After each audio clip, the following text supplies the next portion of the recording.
I started with Harlambus and Healed. There's a book, small orange color book for paper one of sociology. Then some chapters like methodology can be done from Harlambus and Holborn. That's a big blue book. तो सबसे पहले Y sociology, जब मुझे optional choose करना था तो I had a few like choices each one of us. Sociology का paper अब जीएस के जैसा बनता जा रहा है कि आप कैसे अपना आंसर डिफरेंशिएट करोगे कि वो सोशियोलॉजी का आंसर है या जीएस का आंसर है। तो उसके लिए एक चीज़ आप कर सकते हो। Hi everyone, I'm Shweta Singh. I am associated with KSG for Sociology Optional Batch. And as this question was raised by many of you, that how to start the Sociology Optional, how to begin preparing for this optional. So see, there are certain strategies. Now I'll speak in English because इसका content per se लेना देना नहीं है, ठीक है? So here I'll just give you an insight. Whenever there is technical explanation, I'll switch to English. But whenever I feel that method बता रही हूँ, कैसे पढ़ाई कर ले बच्चा, तो वो method देखिए क्या होना चाहिए. First and foremost, आप क्या कर सकते हैं कि कोई बेसिक बुक उठा लीजिए एक ओवरव्यू जानने के लिए. That is to generate curiosity and to get an understanding of it. Just start with NCERTs. NCERT standard 11-12 notes नहीं बनाना है, एक बार पढ़कर रख देना है.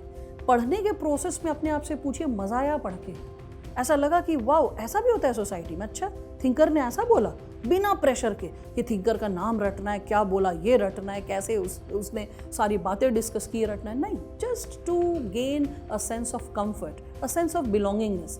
यार पढ़कर रेलिवेंट लग रहा है, मज़ा आ रहा है, इसका पर्पस क्या है, क्या सोसाइटी के बारे में कुछ एक फॉर्मल तरीका समझ में आ रहा है. Because as all of you know, sociology, the term itself is coming from societas plus logos, that is science of society, right? Societas science, logos systematic study or scientific study. So what is the purpose of studying society scientifically? You gain a predictability about future.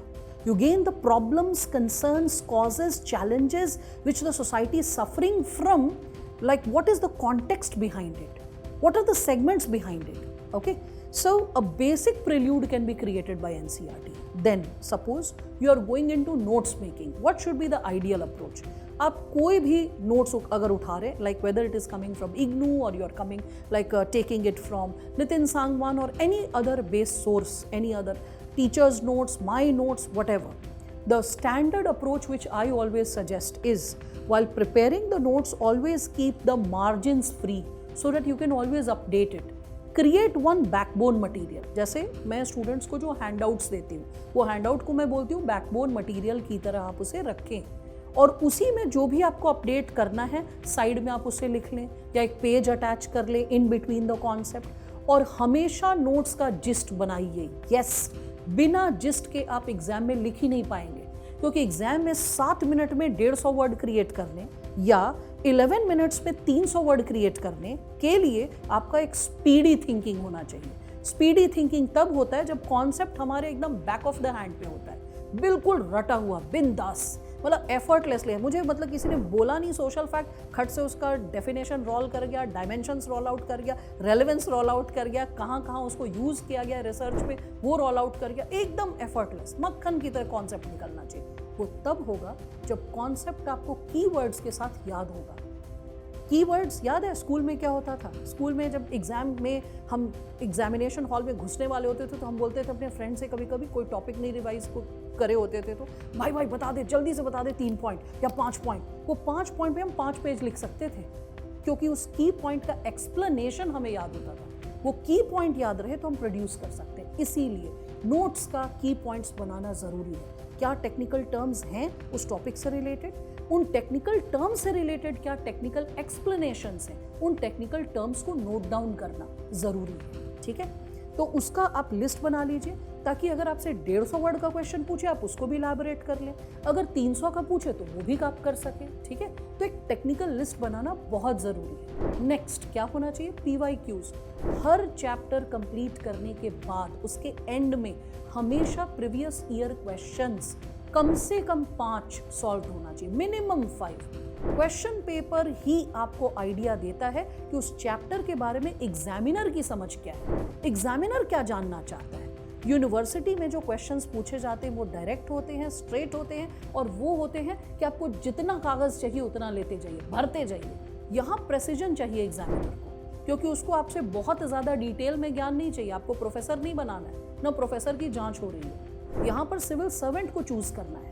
तो इसीलिए सबसे important चीज़ जो ज़रूरी है वो ये है कि जो कॉन्सेप्ट है उसका आपको कोर पता है कि नहीं, की डायमेंशंस पता है कि नहीं, और थर्ड एप्लीकेशन पता है कि नहीं। क्योंकि प्रीवियस ईयर क्वेश्चन पेपर्स का अगर आप ट्रेंड एनालिसिस देखेंगे तो आपको यही पैटर्न देखने को मिलेगा कि क्वेश्चन पेपर्स जो हैं वो कुछ थियोरेटिकल हैं, कुछ एवरग्रीन एनालिटिकल हैं, और तीसरे अप्लाइड हैं।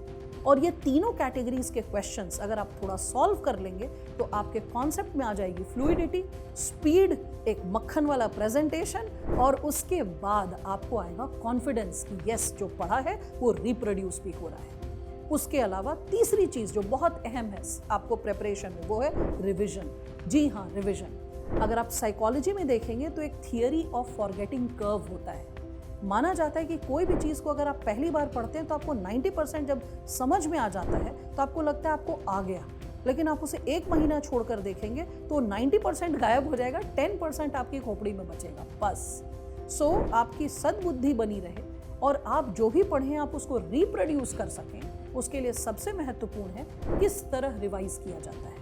साइकोलॉजी में थियरी ऑफ फॉरगेटिंग कर्व बताता है कि हम कैसे मैक्सिमम रिटेन कर सकते हैं। इसके लिए 5 स्टेप रिवीजन की बात होती है। पहला रिवीजन जो कि क्विक, एफिशिएंट, विदिन 24 आवर्स होता है। सेकेंड रिवीजन जो कि 48 आवर्स के अंदर होना चाहिए। थर्ड रिवीजन जो 1 हफ्ते में होना चाहिए। फोर्थ रिवीजन जो कि 15 दिन में होना चाहिए, दैट इज 15 डेज फोर्टनाइटली। और फिफ्थ जो कि 1 मंथ में होना चाहिए। अब बोलेंगे बाप रे ऐसे तो रिवीजन ही करते रह जाएंगे, सिलेबस कैसे कंप्लीट होगा? हाँ, ये एक लेजिट कंसर्न, पर कौन कह रहा है सारा डिटेल पढ़ो? फर्स्ट टाइम इंसान डिटेल पढ़ता है, सेकेंड टाइम कीवर्ड्स पढ़ता है, थर्ड टाइम कीवर्ड्स को पढ़ता नहीं है, रिकॉल करता है कितना याद आ रहा है। जो याद आ रहा है वो ठीक, जो नहीं याद आ रहा है उसको देख लें। Fourth time revisit and again, fifth time revisit के साथ revision. What is revision? Visualising the concept once again by connecting it with other chapters and thinking क्या कोई पैरेलल कॉन्टूर है, क्या जीएस से भी कुछ कनेक्ट हो रहा है टॉपिक, कोई एग्जाम्पल, कोई डायमेंशन। एग्जैक्टली जब ऐसा सोचना शुरू कर देंगे तो डायनामिज्म आपके प्रिपरेशन में अपने आप ही आना शुरू हो जाएगा। ठीक है, so this is about how to revise. Other than that एक एक्स्ट्रा टिप देती हूँ। ये एक्स्ट्रा टिप बहुत ज़रूरी है। ये इसलिए ज़रूरी है क्योंकि जो बच्चे कॉमन सेंस जैसा आंसर लिखते हैं, सोशियोलॉजिकल आंसर नहीं लिखते हैं, उनके लिए जो भी terms, technical terms, language, words, phrasal expressions tough लगे, एकदम नोट्स के एंड में प्रीवियस ईयर क्वेश्चंस को सॉल्व करने के बाद एंड में एक लिस्ट बनाकर लिख लीजिए। पता है उसको अलग से लिखने का क्या फ़ायदा होता है? You become aware of the word and you are able to revise it. And even more important is school days याद करो वंस अगेन। ये सारे टिप्स, ट्रिक्स, टेक्निक्स पहले के टेस्टेड। स्पेलिंग्स जब आप भूलते थे तो क्या करती थी टीचर? 5 बार लिखवाती थी, लिखो। लिखने का बहुत गहरा असर पड़ता है हमारे कॉन्शियस में। सेंस ऑफ ईज आता है, एक सेंस ऑफ फ्लूइडिटी आती है उस लैंग्वेज के प्रति। इसलिए जब आप उसको लिखते हो, वर्ड को अलग से लिखते हो, तो वो टेक्निकल जार्गन्स जो इनिशियली आपको टफ लगते हैं सोशियोलॉजी में कि इसको कैसे रिप्रोड्यूस करे या ये वर्ड हमेशा भूल जाते हैं, ठीक है, वो चीज़ आपकी दूर होगी। जो टर्म्स आपको लग रहा है अटकते हैं यार, बार बार भूलते हैं, ऐसे पीछे लिख लो, कोई बात। कभी कभी कुछ सेंटेंसेस होते हैं बहुत खूबसूरत होते हैं, आप उसको पढ़ते हैं और आपके मन से निकलते हैं वाह, आपको लगता है काश ऐसी भाषा हम भी लिखें। एग्जैक्टली वो सेंटेंसेस उठाइए, पीछे लिखिए, एक सेंटेंस बैंक बनाइए। उस सेंटेंस बैंक को याद करने से मन में आया ऐसे में कंटेंट की कमी हो रही है, सेंटेंस उठाया वहाँ चिपका दिया। या आंसर आप सोशियोलॉजी का शुरू कर रहे हैं, आपको स्ट्रगल हो रहा है यार स्टार्ट कैसे करें, उस सेंटेंस, उस universal, generalised, exhaustive, reflective, introspective sentence से आपने अपना जो आंसर है उसको शुरू कर दिया। या कभी कभी कंक्लूजन में भी एक लार्जर विजडम देते हुए भी उस सेंटेंस को लिखा जा सकता है।